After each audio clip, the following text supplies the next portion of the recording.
Hi, this is Revathi. Welcome to అందమైన కథల పొదరిల్లు. Video చూస్తున్న ప్రతి ఒక్కరికి, అలాగే లైక్స్, కామెంట్స్తో ఎంకరేజ్ చేస్తున్న వారందరికీ నా హృదయపూర్వక ధన్యవాదాలు. ఇక కథలోకి వస్తే, స్వేచ్ఛ ఆర్గనైజేషన్ అని ఓ నలుగురు లేడీస్ వస్తే పూర్ణ వాళ్ళకి డబ్బులు ఇస్తుండగా రేణు ఆ డబ్బులు తీసుకుంటుంది కదా. ఆ తర్వాత నుంచి స్టోరీ కంటిన్యూషన్. ప్రేమ మనసులు ఎపిసోడ్ నెంబర్ 84. రేణు చేసిన పనికి ఆశ్చర్యపోతూ పూర్ణ గారితో సహా ఆ నలుగురు లేచి నిలబడతారు. పూర్ణ రేణు వైపు కోపంగా చూస్తూ, ఏంటి నువ్వు చేసిన పని? డబ్బెందుకు తీసుకున్నావు? ఆ డబ్బు వాళ్ళకివ్వు అంటుంది డిమాండ్గా. రేణు సూటిగా పూర్ణ వైపు చూస్తూ, ఇవ్వను అని అంటుంది. పూర్ణ ఇంకా కోపంగా చూస్తూ, నా డబ్బుని ఇవ్వనంటానికి నువ్వెవరు అని అడుగుతుంది. రేణు డబ్బు వైపు చూస్తూ, ఇది మీ డబ్బు కాదు, మన డబ్బు అని అంటుంది. ఆ మాటకు పూర్ణ సైలెంట్ అయి విస్తుపోతూ చూస్తుంటుంది. ఎక్కడ ఆ డబ్బు వాళ్ళకు రాకుండా మిస్ అవుతుందేమో అని ఆ నలుగురు కంగారుగా చూస్తుంటారు. రేణు ఆ డబ్బును చూస్తూ, ఈ ఇంట్లో మీకెంత అధికారం ఉందో ఈ ఇంటి కోడలిగా నాకు అంతే అధికారం ఉంది. మీ ఇష్టం వచ్చినట్టుగా డబ్బుని ఖర్చు పెడితే కోడలిగా నేను చూస్తూ ఊరుకోను అని అంటుంది. రేణు మాటలకు ఆ నలుగురు నిరాశపడుతూ, ఏంటి పూర్ణగారు ఈ నాన్సెన్స్ అని అడుగుతారు. రేణు వాళ్ళ వైపు సీరియస్గా చూస్తూ, మీ ఆర్గనైజేషన్ పేరేంటి అని అడుగుతుంది. వాళ్ళు కాస్త బెదిరిపోతూ, స్వేచ్ఛ ఆర్గనైజేషన్ అంటారు. మీ ఐడి కార్డ్స్ ఎక్కడా అని అడుగుతుంది. రేణు అడిగే తీరును చూస్తూ వాళ్ళకి ఏదో తేడా జరగబోతుందని అర్థమై మౌనంగా ఉంటారు.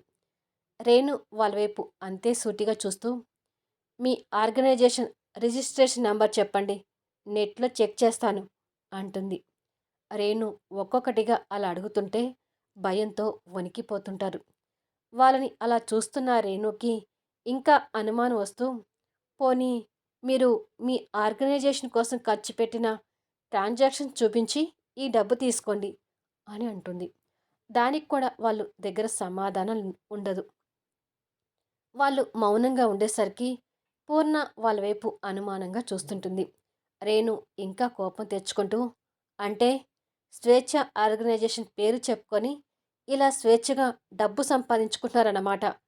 ఇప్పుడు నాన్సెన్స్ ఎవరిదో పోలీసులే వచ్చి చెప్తారు అని రేణు పోలీసులకు ఫోన్ చేయబోతుంటే వాళ్ళు కంగారు పడుతూ, వద్దు మేడం, ఆ పని చేయకండి, పిల్లలు గలవాళ్ళం, మా పరువు పోతుంది అని వేడుకుంటారు. ఆ మాటలు వింటున్న పూర్ణకి వాళ్ళు ఎటువంటి వారో అర్థమవుతుంటుంది. రేణు కోపంగా చూస్తూ, ఇలా దొంగ ఆర్గనైజేషన్ పేరు చెప్పి డబ్బుని కాజేయటానికి మీకు సిగ్గులేదా? పైగా మీ మొహాలకి పరువు కూడా ఉందా అని అడుగుతుంది. క్షమించండి మేడం, డబ్బు కోసం ఆశపడి ఇలా చేస్తున్నాం, ఇంకెప్పుడు ఇలాంటి పనులు చేయం, ఈ ఒక్కసారికి వదిలేయండి అని వేడుకుంటారు. పూర్ణ వాళ్ళని కోపంగా చూస్తుంటుంది. వాళ్ళు అలా మాట్లాడుతుంటే రేణు కొన్ని క్షణాలకు కాస్త ఆవేశం తగ్గించుకొని, ఇంకొకసారి ఇలాంటి పనులు చేస్తారని తెలిస్తే జీవితాంతం ఊసలు లెక్క పెట్టేటట్టుగా చేస్తాను, వెళ్ళండి అంటుంది కోపంగా. వాళ్ళు బతుకు జీవుడా అనుకుంటూ వెళ్ళిపోతారు. రేణు పూర్ణ దగ్గరికి వచ్చి డబ్బుని ఆమె చేతిలో పెడుతూ, మోసం చేయడం ఎంత తప్పో మోసపోవడం కూడా అంతే తప్పు మేడం, పొగిడినంత మాత్రాన పడిపోతే ఇలాగే జరుగుతుంది అని చెప్పి వెళ్ళిపోతుంది. లాస్య ఓ పక్కగా నిలబడి అదంతా చూసి, బాబోయ్, ఇది ఆవలిస్తే పేగులు లెక్క పెట్టే రకం అని రేణుని తిట్టుకుంటుంది. కొన్ని గంటలకు లాస్య పూర్ణ రూంలోకి వచ్చి కోపంగా కూర్చున్న పూర్ణ వైపు చూస్తూ, ఏంటత్తా ఇంకా కోపంగా ఉన్నావు? ఇంకా వాళ్ళ మీద నీకు కోపం తగ్గలేదా అని అడుగుతుంది. నేను కోపంగా ఉంది వాళ్ళ మీద కాదే, నా నెత్తిన కుంపటిలాగా కూర్చుంది కదా ఆ రేణు మీద. అది ఇందాక ఎలా మాట్లాడిందో చూసావు కదా. ఈ ఇంట్లో నాకెంత అధికారం ఉందో తనకి అంతే అధికారం ఉందంట. నా డబ్బుని నేను వాడుకుంటే అది చూస్తూ ఊరుకోదంట. నా మీదే పెత్తనం చేయాలని చూస్తుంది అని అంటుంది ఉక్రోషంగా. ఆ మాటలకు లాస్య సంతోషపడుతూ, హమ్మయ్య, వాళ్ళ పొగడ్తలకు పడినట్టు దాని తెలివితేటలు కూడా ఎక్కడ పడిపోతావో అనుకున్నాను. కానీ అలా జరగలేదు. నువ్వింకా నా కంట్రోల్‌లోనే ఉన్నావత్తా అని అనుకుంటుంది మనసులో. దివ్య సోఫాలో కూర్చొని ఆలోచిస్తుండగా వంశీ పక్కకొచ్చి కూర్చుంటూ, అశోక్‌తో మాట్లాడిన దగ్గర నుంచి నువ్వు బాగా డల్ అయిపోయావు దివ్య. అశోక్ గురించి బాధపడుతున్నావు కదా అని అడుగుతాడు. దివ్య కన్నీళ్ళు పెట్టుకుంటూ, అవును వంశీ గారు, మన మాటలు అశోక్‌ని చాలా బాధపెట్టి ఉంటాయి. అశోక్‌తో మనం ప్రవర్తించిన తీరు కరెక్టేనా అని అడుగుతుంది. ఎందుకలా అనిపిస్తుంది దివ్య అని అడుగుతాడు. చిన్నప్పటి నుండి అశోక్‌కి నాకు చిన్న పొట్లాట కూడా జరగలేదు వంశీ గారు. మేము కలిసి చదువుకున్నన్ని రోజులు మాట్లాడకుండా ఉండని రోజు అంటూ లేదు. కానీ ఇప్పుడేమో ఏవేవో జరిగాయి, జరిగిపోతున్నాయి. మనల్ని కాదనుకొని అశోక్ 2 సంవత్సరాలు దూరంగా ఉన్నాడు.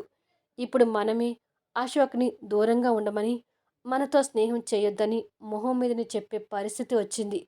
అశోక్‌తో ఇలా మాట్లాడే రోజంటూ ఒకటి వస్తుందని, అశోక్‌తో స్నేహాన్ని దూరం చేసుకుంటామని అస్సలు ఊహించలేదు వంశీ గారు అంటుంది కన్నీళ్లు పెట్టుకుంటూ. దివ్య మాటలకు వంశీ కూడా బాధపడుతూ, నీ పరిస్థితి అర్థమవుతుంది దివ్య. కానీ మనం అశోక్‌తో ఫ్రెండ్‌షిప్ చేస్తుంటే చక్రవర్తి గారికి నచ్చడం లేదు. అశోక్‌ని మనమే ఆయనకి దూరం చేస్తున్నామని ఆయన అభిప్రాయం. ఆయన అభిప్రాయం తెలిసాక కూడా మనం ఇంకా అశోక్‌తో స్నేహం కొనసాగిస్తే ఆ తండ్రి కొడుకుల మధ్య దూరం పెంచిన వాళ్ళం అవుతాం. అందుకే అన్నీ ఆలోచించి అశోక్‌తో అలా మాట్లాడాల్సి వచ్చింది. మన మాటలు అశోక్‌ని బాధపెట్టొచ్చు. కానీ ఆ తండ్రి కొడుకులు దగ్గరవ్వాలంటే అశోక్‌కి మనం దూరంగానే ఉండాలి దివ్య అంటాడు బాధపడుతూ.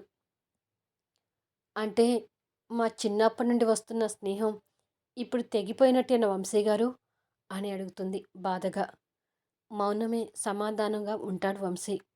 దివ్య అది అర్థం చేసుకొని, ఒకప్పుడు ఆ నలుగురు కలిసి సంతోషంగా ఉన్న రోజుల్ని గుర్తు తెచ్చుకొని కన్నీళ్ళు పెట్టుకుంటూ, మన స్నేహానికి ఏదో దిష్టి తగిలినట్టుగా ఉంది వంశీ గారు. అందుకే ఇలా జరుగుతుంది. మన రేణు అయినా అశోక్‌ని అర్థం చేసుకొని దగ్గరైతే బాగుండు అని అంటుంది. నేను అదే అనుకుంటున్నాను దివ్య. కానీ చూడబోతుంటే రేణు తన పంతం తగ్గించుకునేలాగా లేదు అని మాట్లాడుతుంటారు. నైట్ 10 అవుతుంటుంది. రేణు బెడ్ మీద కూర్చొని ఫోన్లో గేమ్ ఆడుతుండగా బయట వర్షం పడుతుంటుంది. విండోల నుంచి మెరుపులు కూడిన ఉరుములు వినిపిస్తుంటాయి. రేణుకి ఆ ఉరుముల సౌండ్‌కి భయం వేస్తుంటుంది. పక్కన చూస్తే అశోక్ కనిపించడు. అశోక్ పడుకోవడానికి ఇంకా రాలేదేంటి అని అనుకుంటూ భయంగానే బెడ్ దిగి, అంతే భయంగానే విండో దగ్గరికి వెళ్ళి విండో డోర్స్ వేసి బెడ్ దగ్గరికి వస్తుండగా అశోక్ డోర్ తీసుకొని లోపలికి ఎంటర్ అవుతాడు. హమ్మయ్య! అశోక్ వచ్చాడు అని అనుకొని కాస్త భయం పోగొట్టుకొని బెడ్ దగ్గరికి వెళ్తుంటుంది. అశోక్ కిటికీ దగ్గర నుంచి వస్తున్న రేణుని చూసి, ఓ, ఈ దెయ్యం రాక్షసికి ఉరుములన్నా బొద్దింకలన్నా చచ్చేటంత భయం కదా అని అనుకుంటాడు మనసులో. రేణు అలా అశోక్ ముందు నుంచి వెళ్ళబోతుంటే దగ్గరలో పిడుగు పడినట్టుగా గట్టిగా సౌండ్ వినిపిస్తుంది. ఒక్కసారిగా రేణు ఆ ఉరుముకి భయపడి అశోక్ని గట్టిగా హక్ చేసుకొని అంతే భయంతో కళ్ళు మూసుకుంటుంది. తన పరిస్థితికి అశోక్ నవ్వుతూ భయపడుతున్న తన్ని గట్టిగా హత్తుకుంటాడు. రేణు తనున్న పరిస్థితిని మర్చిపోయి ఉరుముల సౌండ్ వినపడే కొద్దీ గట్టిగా కళ్ళు మూసుకొని అంతే గట్టిగా అశోక్ని హత్తుకుంటుంది. ఇద్దరి మధ్య గాలి కూడా చొరనంత దగ్గరగా ఉన్నారు. ప్రాణంగా ప్రేమిస్తున్న భార్యని కౌగిలిలోకి హత్తుకొని ఆనందపడుతుంటాడు అశోక్. ఒకరి స్పర్శ మరొకరికి తగిలేసరికి నెమ్మదిగా ఇద్దరు మనసులో కోరికలు కలుగుతూ శరీరాలు వేడెక్కుతుంటాయి.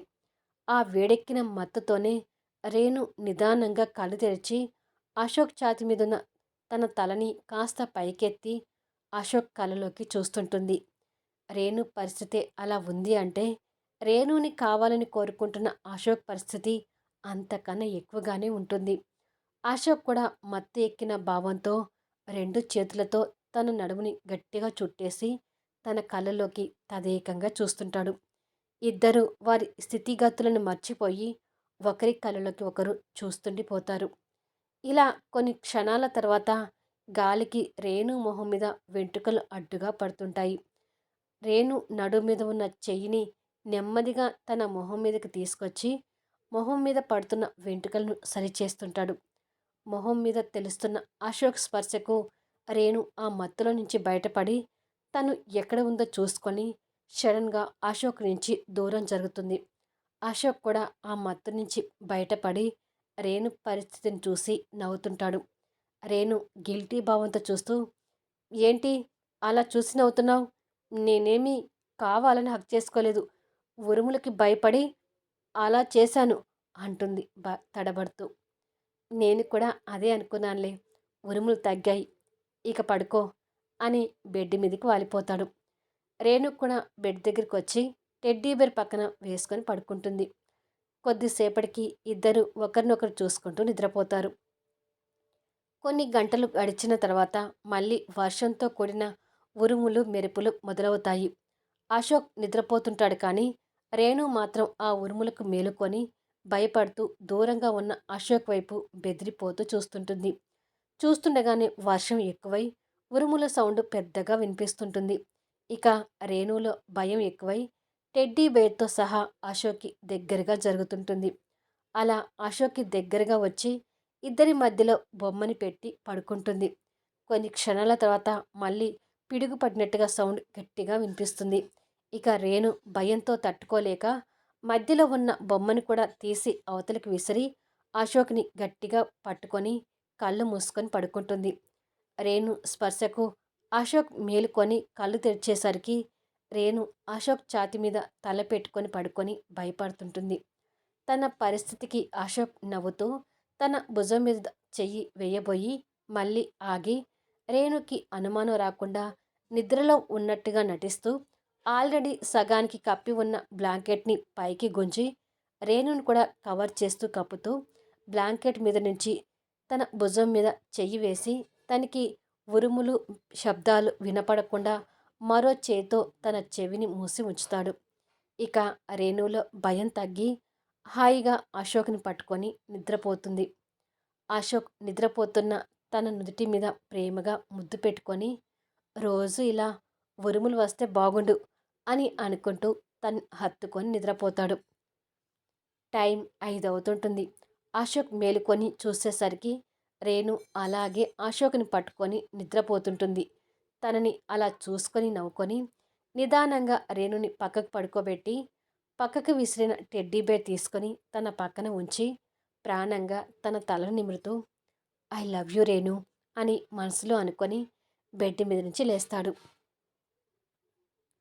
మధ్యాహ్న టైం. రేణు పైన రూమ్ ముందు కారిడార్లో అటు ఇటు నడుస్తూ ఫోన్ మాట్లాడుతుంటుంది. కింద హాల్లో పూర్ణ లాస్య టీవీలో క్రికెట్ చూస్తూ సంతోషపడుతుంటారు. పైనుంచి రేణు వాళ్ళని చూస్తూ ఫోన్ మాట్లాడుతుంటుంది.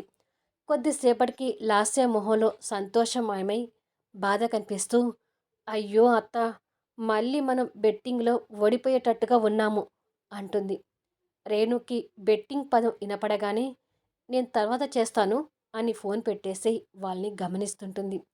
లాస్య క్రికెట్ చూస్తూ నిరాశతో అయ్యో అత్త, బెట్టింగ్లో నిన్న 50 లక్షలు పోగొట్టుకున్నాము. ఈరోజు కూడా మరో 50 లక్షలు పోయేటట్టుగా ఉన్నాయి అని అంటుంది. లాస్య మాటలకు రేణు షాక్ అయి చూస్తూ 50 లక్షలు బెట్టింగ్లో పోగొట్టారా అని ఆశ్చర్యపోతుంటుంది. పూర్ణ కూడా నిరాశపడుతూ నాకు డబ్బు పోతుందని బాధ కన్నా మనం ఓడిపోతున్నామనే బాధే ఎక్కువగా ఉంది లాస్య అంటుంది. పూర్ణ మాటలకు రేణు ఇంకా ఆశ్చర్యపోతూ చెప్తాను మీ సంగతి అని ఒకరికి ఫోన్ చేసి మాట్లాడి నేను చెప్పింది త్వరగా కానివ్వండి అని ఫోన్ పెట్టేసి వాళ్ళ వైపు చూస్తుంటుంది. అయ్యో అత్త, బెట్టింగ్లో ఈరోజు కూడా ఓడిపోయాను. మరో 50 లక్షలు ఖతం అంటూ చేతిలోకి ఫోన్ తీసుకొని గెలుకుతూ ఇదేంటి అత్త, నా ఆన్లైన్ ట్రాన్సాక్షన్ పనిచేయడం లేదు అని అంటుంది. మళ్ళీ ఒకసారి ట్రై చేయి అంటుంది పూర్ణ. సరే అత్త అని మళ్ళీ ట్రై చేసి లేదత్త, పని చేయడం లేదు, నా అకౌంట్స్ని ఎవరు బ్లాక్ చేశారు అంటుంది. పూర్ణ ఆశ్చర్యపోతూ నీ అకౌంట్స్ బ్లాక్ చేయటం ఏంటి? అంత ధైర్యం ఎవరికుంది అని అంటుంది. నాకుంది అంటూ రేణు వారి దగ్గరకు వస్తుంది.